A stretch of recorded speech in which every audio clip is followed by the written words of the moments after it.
What's up, guys? Mason the Brock Henderson here. So, another win at home, another clean sheet on top of it.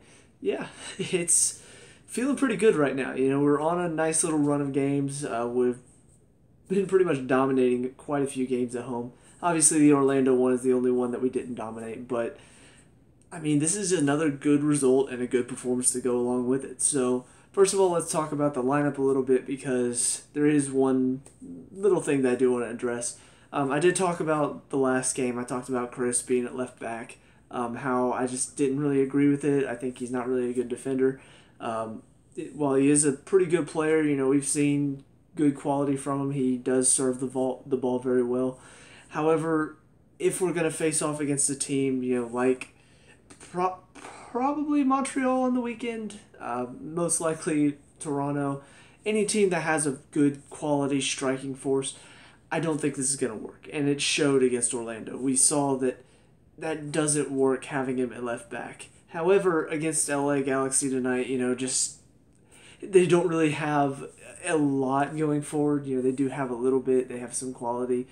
But as far as just how much they're putting forward, how much they're trying to press forward, it's not really enough to really threaten us. So, yeah, I do kind of understand why he's there over, say, Mikey or even Tyrone. I still don't really agree with it, but it was okay tonight. It didn't really hurt us. It didn't really cause any problems. So I did want to address that. The other two things to address are, of course, the red cards that came in this game. The first one was for Jermaine Jones. Definitely a red card.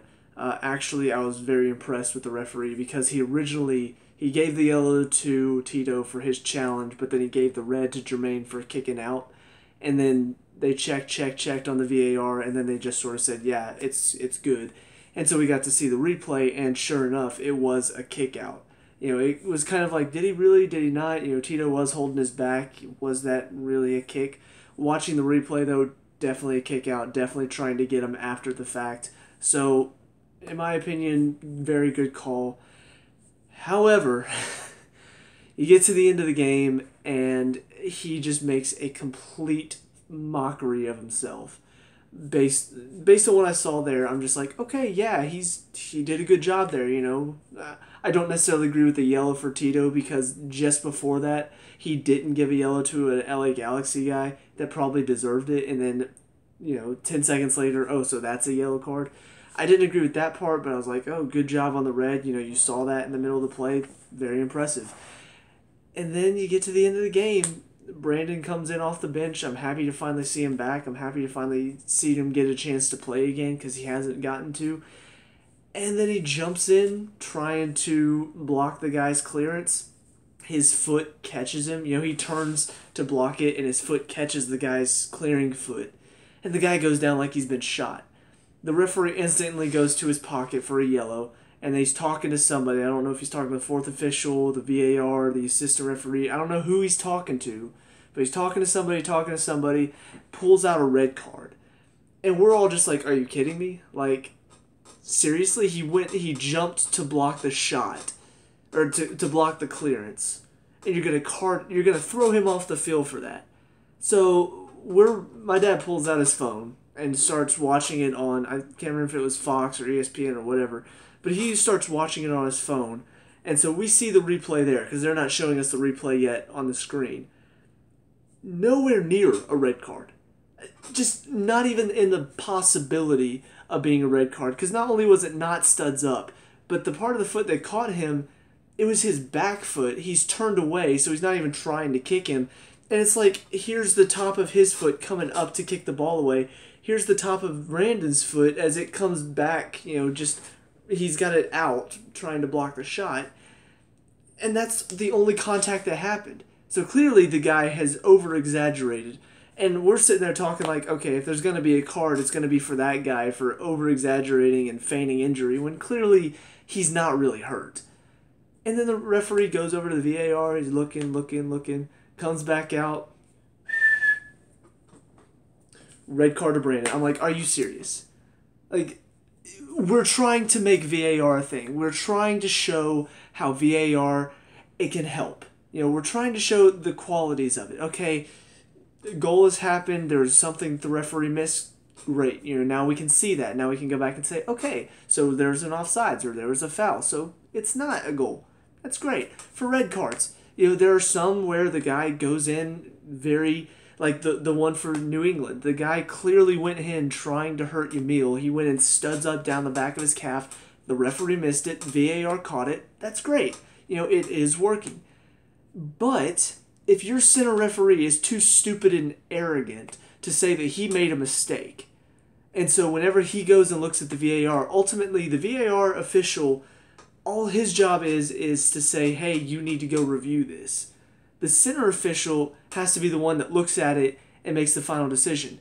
If he's already made a decision to say, all right, I'm sending him off, in his mind, he's like, all right, well, I've already made my decision, but I guess I'll go look. Looking. Psh, I was right all the time. It's a red card.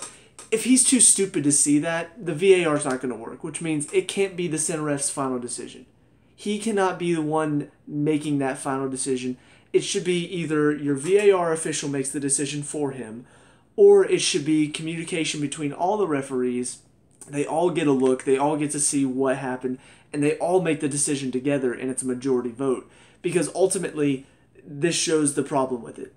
Because the VAR did its job. It told him there was a mistake. It told him he needed to go review this, but then the center ref went against it anyway, even though it's very obviously not a red card, and gave it to him anyway. And so, for me, that proves that there's still a big flaw with your VAR system and how it works. So I'm hoping maybe they'll look at this and say, all right, well, if your center referee is still going to make the mistake, he can't be involved in the decision making. He can't be the one making the final decision because clearly he's already made a bad decision. He doesn't want to go against himself, so of course he's not going to change his decision. So that was just, it was really frustrating because it comes after a great game has been played. We've dominated the play. Brandon's finally getting a chance to play, and then he gets sent off. So now not only do we lose him for the next game too. And that's really frustrating. So that's it for the red cards. Let's talk about individual performances. Brad didn't have a whole lot to do tonight for a majority of the game. When LA started off at the beginning of the game very quick, he did have quite a bit to do.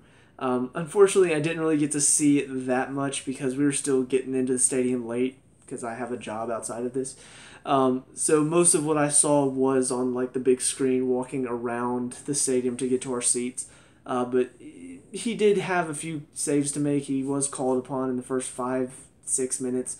So it was good to see that he kept us in the game there because if you let in a goal that early, all of a sudden LA have the momentum. So he makes some good saves, keeps us in the game. That gives us the momentum later on to go and score and then dominate the rest of it. Anton on the right had a very poor game on the weekend against Orlando, but definitely stepped up again tonight. Didn't have a great game. He wasn't spectacular.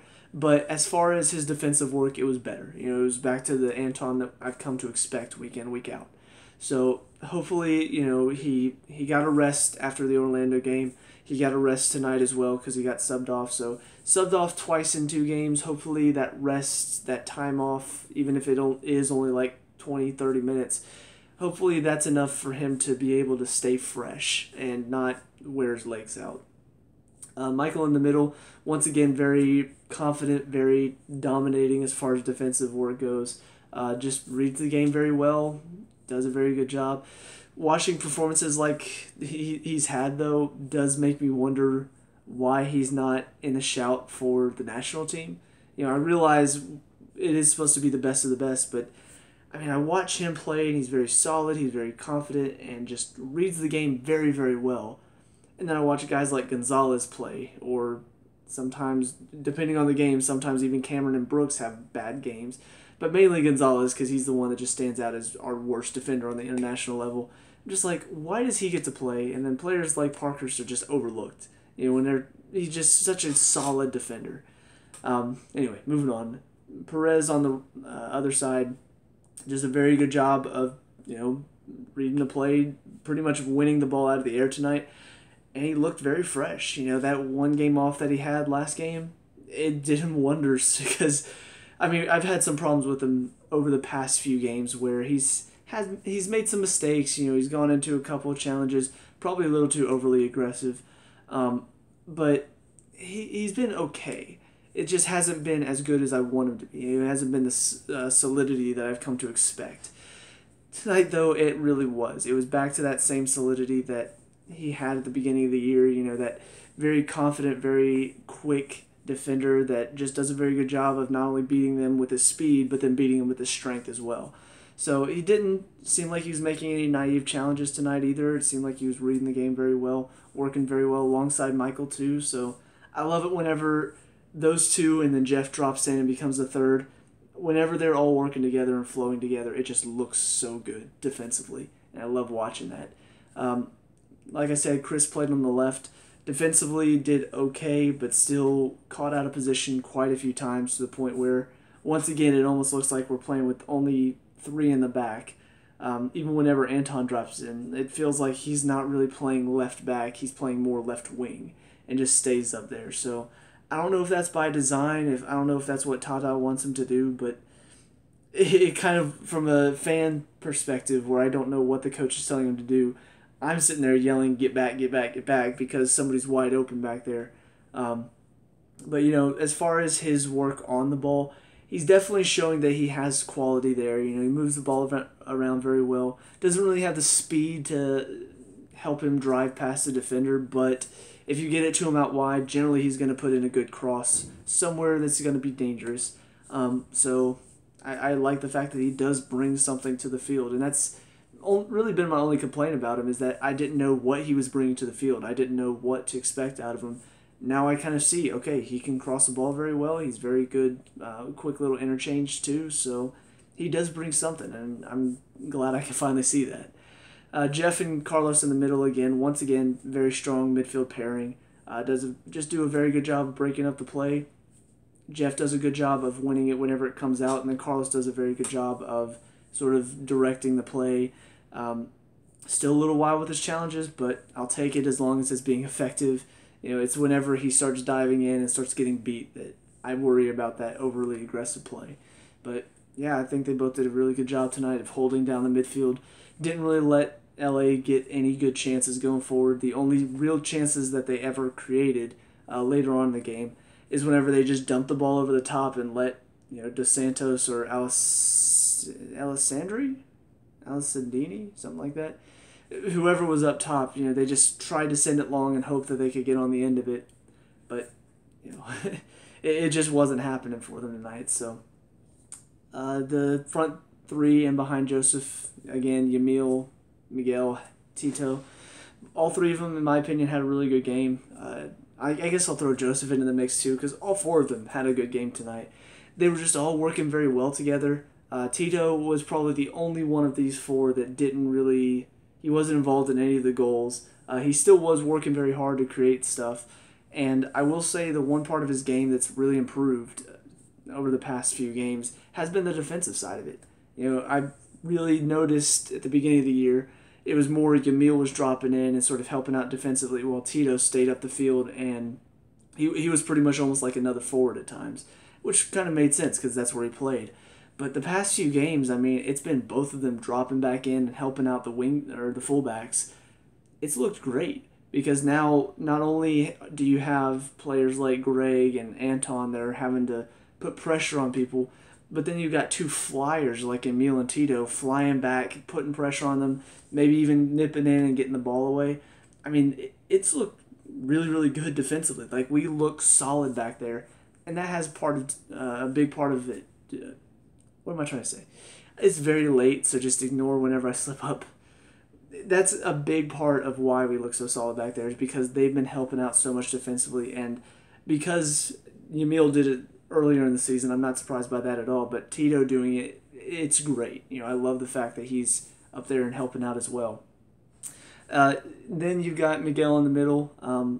Did a very good job tonight of combining, creating good chances.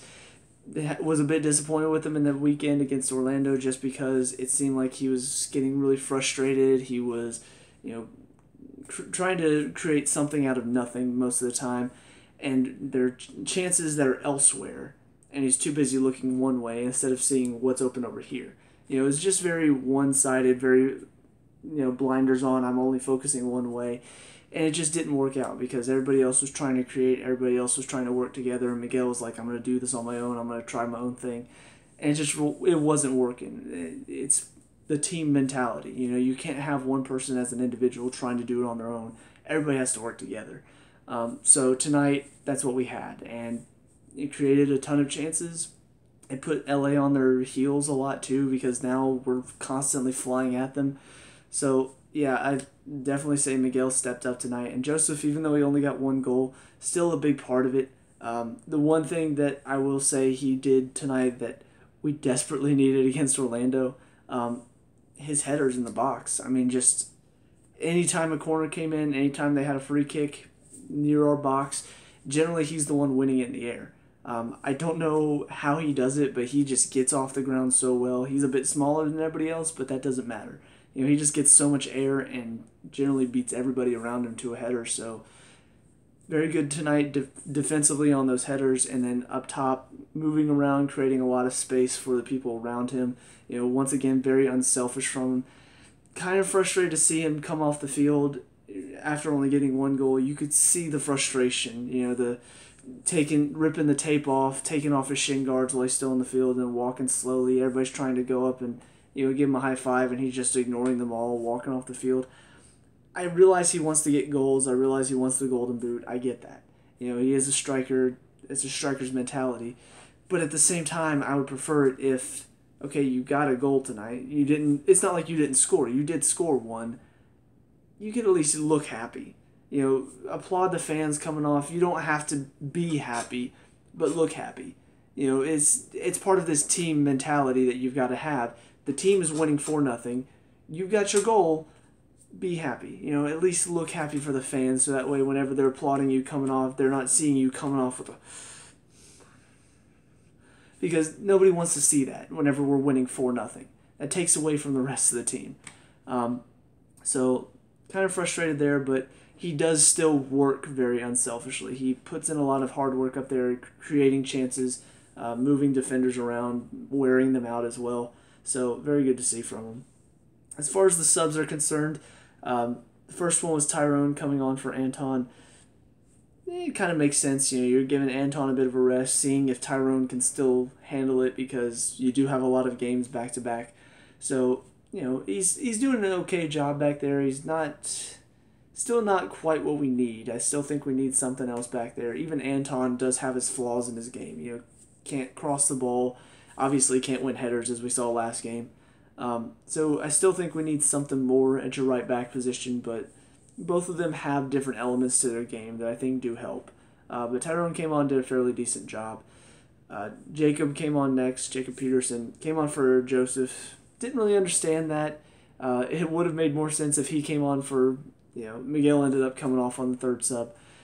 It would have made sense if you're going to take off Miguel first, but for some reason they took off Joseph first and then Miguel, and Brandon came on as the last one for Miguel, and I don't know, it was kind of weird. I'm just like, wait a minute, wouldn't it make more sense if Brandon came on for Joseph and Jacob came on for Miguel? Anyway. But yeah, Jacob came on, worked pretty hard. He's generally shown himself to be a very good substitution, just coming off the bench and working himself very hard. Kind of reminds me a little bit of Kevin, just the hard work, the intensity that he plays with. And that's something I love to see, especially if you're going to come off the bench and try to influence the game. You need to make sure you're coming off with a lot of intensity, and he really does that every single time. So great to see. Brandon, didn't really have a whole lot of time, unfortunately, to do anything because he had literally like 3 or 4 minutes before the ref decided to be an idiot.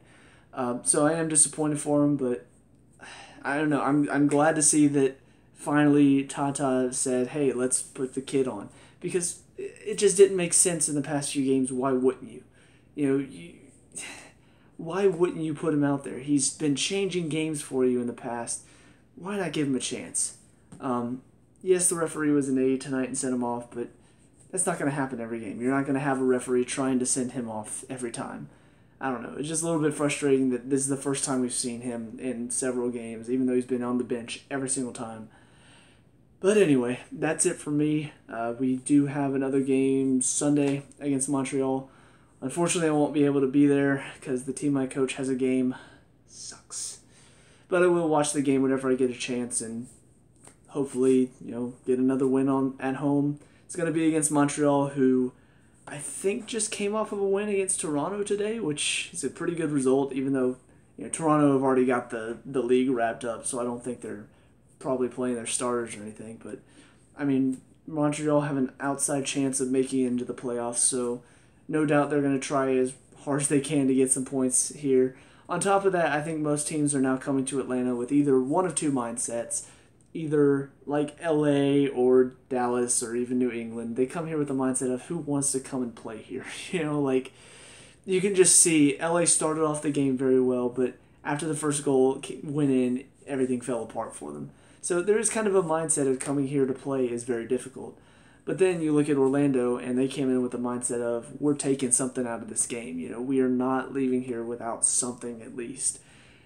I have to wonder if Montreal is going to come in with that mindset, because you come into play, as long as you don't drop your head, our defense has its flaws. Our defense does have its weaknesses. We do sometimes make mistakes.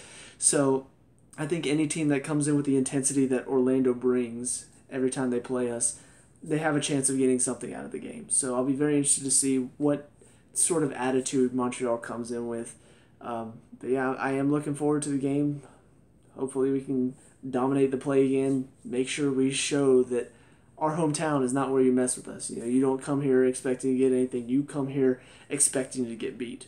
That would be amazing. But that's it for me, so let me know what you guys think down in the comment section below. What were your thoughts on the game tonight? Who's your man of the match? Let me know. We can talk about and discuss all that good stuff. Leave a like and subscribe for future Atlanta United reviews. I'll see you guys in the next game. Peace out.